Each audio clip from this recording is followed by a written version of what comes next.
The one thing that really sticks out between direct trade and more traditional routes is relationship. And I've heard that a lot of times on this podcast, but it really does. I think in these longer, more traditional supply chains where there's less transparency, there's more actors, you don't have a relationship with the actual person that's growing your coffee. Whereas in direct trade, I think it's almost fundamental. You need to have some kind of relationship with that person. If you don't, then how is it direct? You're not buying from. So really what it all boils down to for me is relationships. Direct trade, again, you need to have a relationship of some form with the person that is the best actually growing and selling you the coffee. And possibly to a lesser degree, maybe it's, an exporter that's buying from farmers, like one step up and directly exporting. Anything beyond that, I would say, is pushing into commercial supply chains and doesn't really qualify as direct. At Mapper Forward, we've always believed that the future of the coffee industry will be built through collaboration. We've been building this community through conversations on this podcast for almost 9 years. And in 2026, as we continue to grow and find more ways to encourage our listeners to build responsible businesses with responsible pricing models, we're inviting advertisers onto the podcast. If you're a small to medium-sized business looking to get visibility for your product or your brand to the global coffee industry, and you share our values, email us at support@mapperforward.org or DM us on any of our social platforms to discuss our advertising packages. We're proud to amplify the signal of businesses who are already a part of the Mapper Forward ecosystem. That means you, our listeners, and we want to conspire to your success to help you grow. We accept payment in USD, Bitcoin, Ethereum, and XRP. So check the show notes for details and advertise with us today. Welcome to the Daily Coffee Pro by Mapper Forward, friends. I'm your host, Lee Safar, and this is episode 1 of a brand new 5-part series, one that I'm very, very excited to have with you. My guest on the podcast today is Matthew Thornton from Arkena Coffee Market in Addis Ababa, Ethiopia. Matthew, welcome to the podcast for the first time. It's a real pleasure to have you here. Thank you for having me on, Lee. It's really weird hearing the introduction to this after being a listener for so long and actually being able to contribute what I know. But really honored to be here. Thank you. It's my absolute pleasure. You and I recently met, and we're going to talk about why we met in a little bit. But I am thrilled to be able to talk about what we're going to talk about, which is responsible direct trade coffee relationships. Folks, in this coffee crisis, I have been constantly trying to figure out, all right, we've spent all of this time talking to people about what's gone wrong. We've been talking about what the crisis is. We've been talking about all of this stuff, and we know we're in the thick of it. But there are going to be some businesses that have the wherewithal to survive this. And we need to be having conversations that help us understand how that happens. Now, I know you guys know that we've been started this monthly discussion group through our Patreon. Matthew is a part of that group. And in that discussion group, we've got about 25 people, a little bit more than that now, that are really very curious about bringing together solutions to make this happen. And direct trade is one of those things that keeps coming up. And I tend to agree. If specialty coffee is going to have any chance at being able to be affordable for any buyers and to give farmers a reason to keep producing it, we've got to remove some links from the supply chain. And so Matthew is the founder of Arkena Coffee Market. And Matthew is going to be the first, or Arkena is going to be the first advertiser on the podcast. And I'm beyond thrilled. We're very happy that this is happening, but I want to help you guys understand. Matthew is not coming on the podcast because he's going to be an advertiser. One of the rules that I have set, one of the benchmarks that I have set for accepting advertisers onto the podcast is, would I want that brand or the founder to come on and have a conversation with me? And if it's not somebody that I would want to have a conversation with on the podcast, then they're not somebody that I want advertising on the podcast. And that's why I would prefer that the advertisers on this podcast are small businesses, medium-sized businesses, from people who are building solutions from within the Map It Forward community, because you get what we're trying to do. And so when Matthew reached out to me and he said, listen, this is what I'm doing, this is what I think I need, I said, let's get on a call.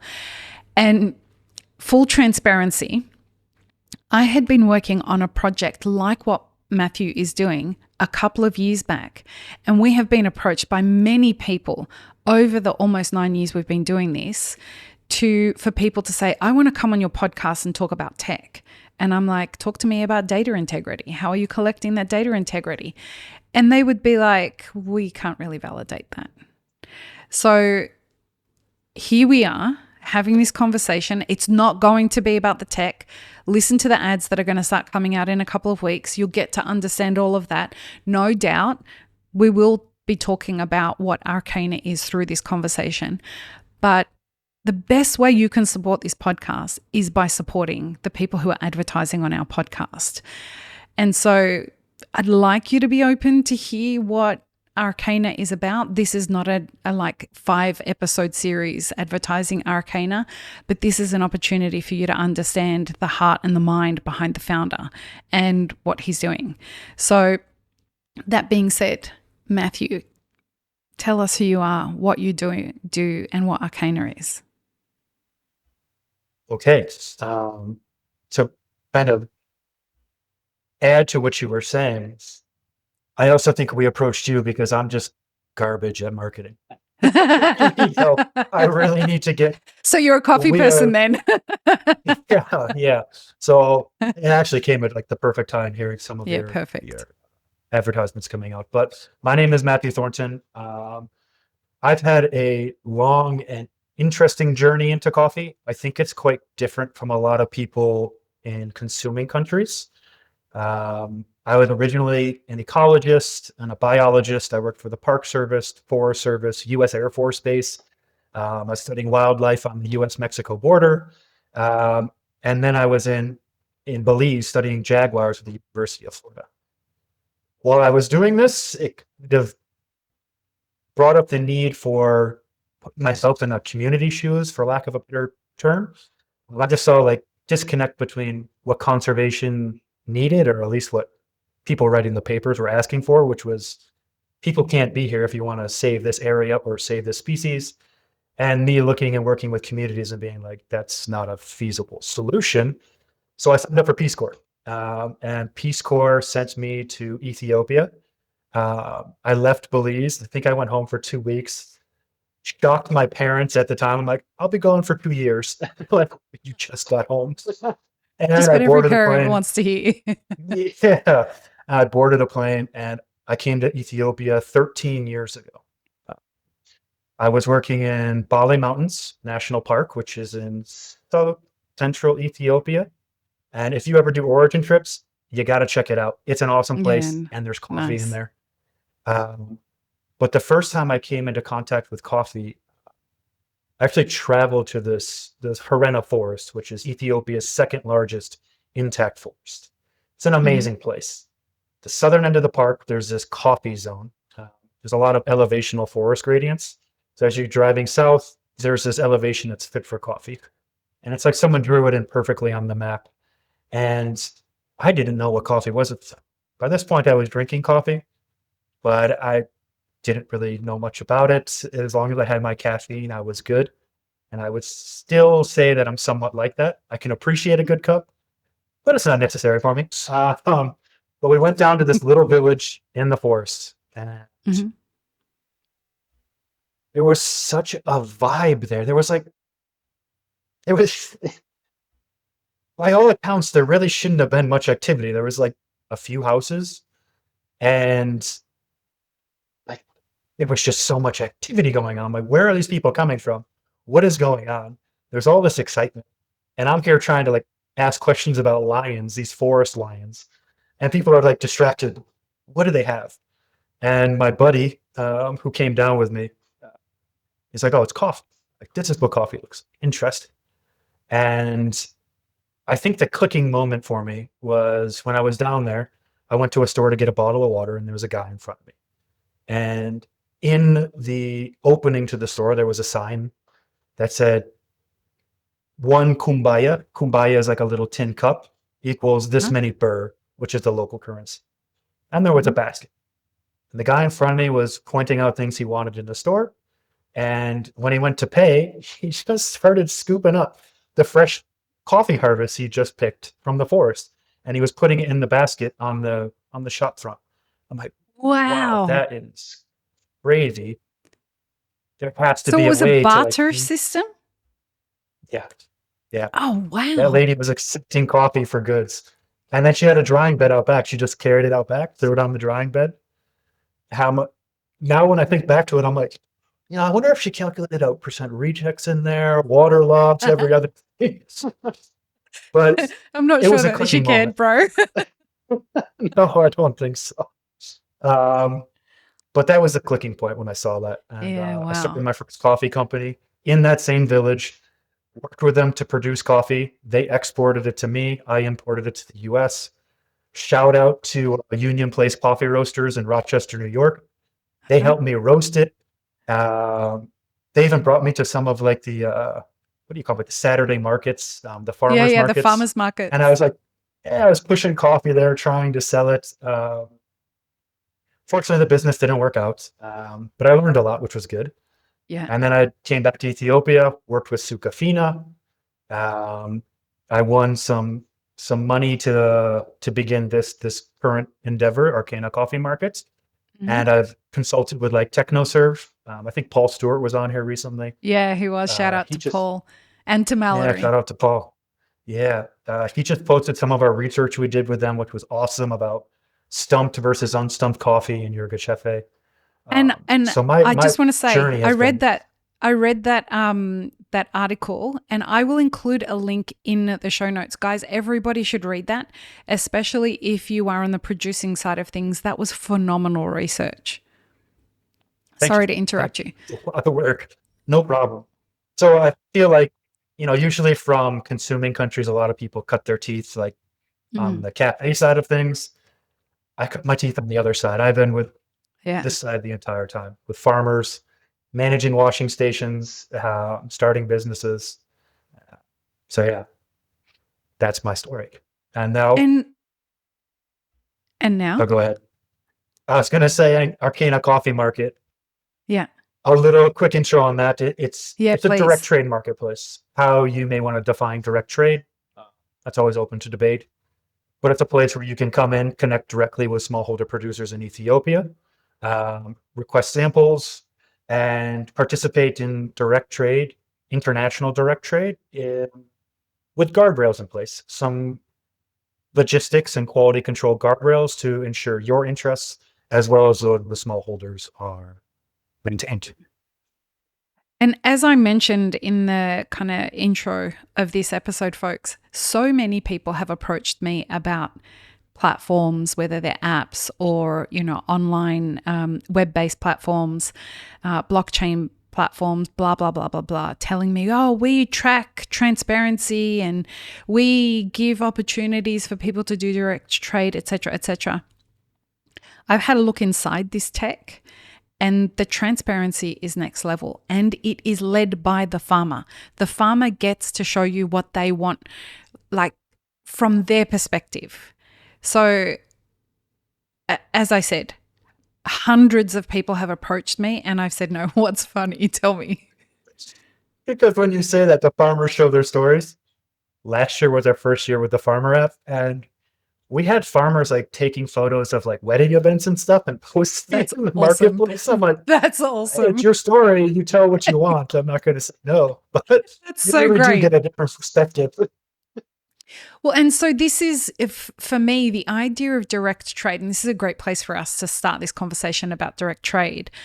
I see direct trade as being this kind of wide berth of definitions, which has this opportunity for, direct trade is not necessarily something that you're going to have one way to get into, right? It's got many colors to it. It's got lots of texture and different depths to it. And it's based on who the farmer is and the buyer is that are actually doing the direct trade.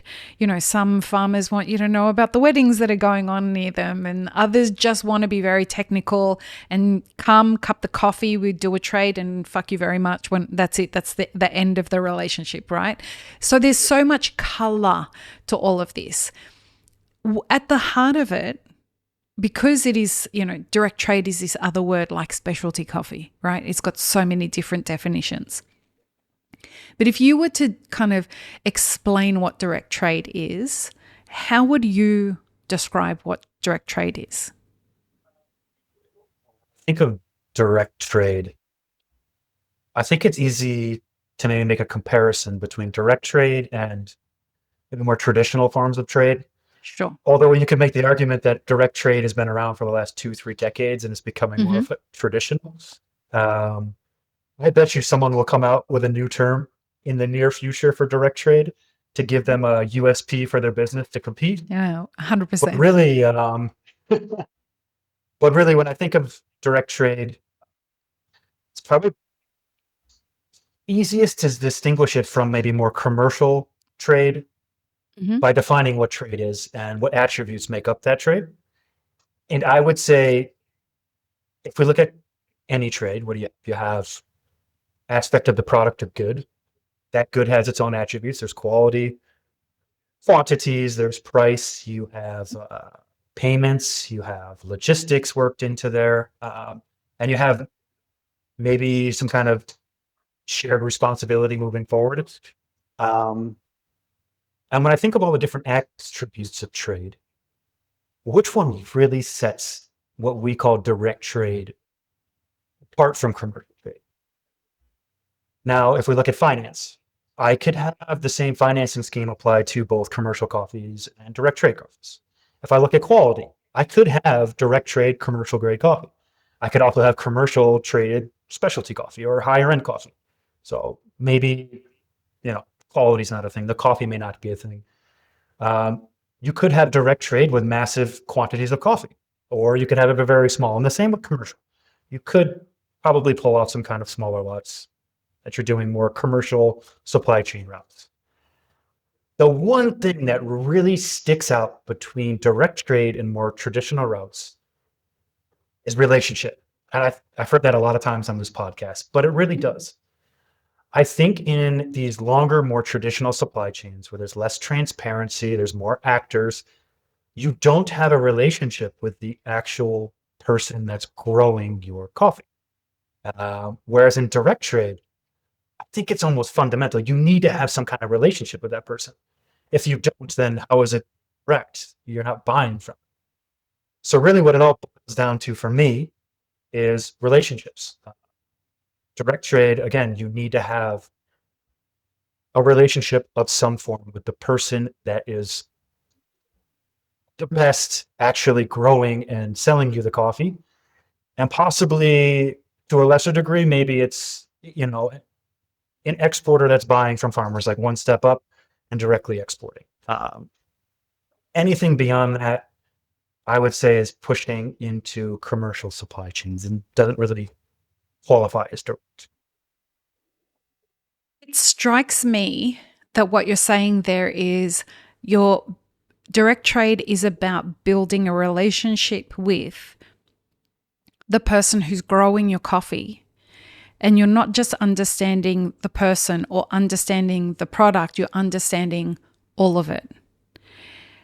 And yet, when we talk about specialty coffee, we have this kind of pompous air about us as though we understand coffee better than people who deal in that other kind of coffee.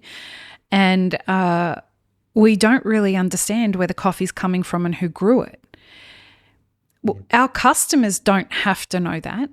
Like the people who are consuming the coffee, their coffee should be about them. If they want to give a fuck about who grew it, we're going to provide them with that information. But at the very least, if we want to tout that we are different from commercial, shouldn't the bare minimum be that we understand where it's coming from. Otherwise, it's just a commodity that we paid a little bit extra for and has the flavor profiles that we like. This is why Yes. George Howell and I went off air at each other about this a little bit. And George, I love you. You know that. And we are going to continue to have this conversation. But I argue that quality should start at the relationships and in the ground, and secondarily be in the cup. What were you going to say? I don't disagree with that. I actually think that definition of direct trade, you may see a shift of more commercially traded coffees becoming more direct. If it's simply transparency, I mean, EUDR is pushing transparency. Yeah. The accuracy of the data that's coming through may not be, time will tell if it's actually accurate, but like you could, with that definition, only focus on traceability. You may see, some of these more larger commercially, or at least were previously considered commercial or more traditionally traded coffees, falling into the extent of direct trade. And that's why I really like to push the relationship. I don't think that's just the one thing that you need to have a relationship for direct trade. If you don't have a relationship with the person you're buying from, how is it direct? And you can have direct trade by having other people involved. This is a real misnomer, right? That people have. Their belief is that if I'm going to do direct trade coffee, I can't have an exporter, I can't have an importer, I can't have anyone helping me. You can't do it without those people, folks. You cannot do direct trade without having an exporter and an importer involved, unless you are an exporter and an importer. I agree with you there. And I think just like everything else in our industry, the coffee industry exists on a scale of a series of shades of gray. What? There is no black and white in our industry. Just no chance. We live in the gray. We have to be flexible. Yeah. We have to be flexible with what we define as direct trade. And really, you do have to look at the capacity of people on the ground, like in origin, and just as much people on the ground in destination markets, because their capacities are different, and they can still have a relationship, and you could still have someone helping just facilitate the trade, handle the finance, and a bunch of other things to make sure the coffee moves. But again, I would say that those two people on the outside of the supply chain need to be connected. In the middle, if you need finance, of course, like you need someone to help you. If you don't know logistics, I mean, God forbid you're busy with your business and you don't have time to do all this. Or in Ethiopia, you don't know the language even. Like, how do you even communicate with people? Like, you have to be flexible. There has to be a bit of wiggle room. Yeah.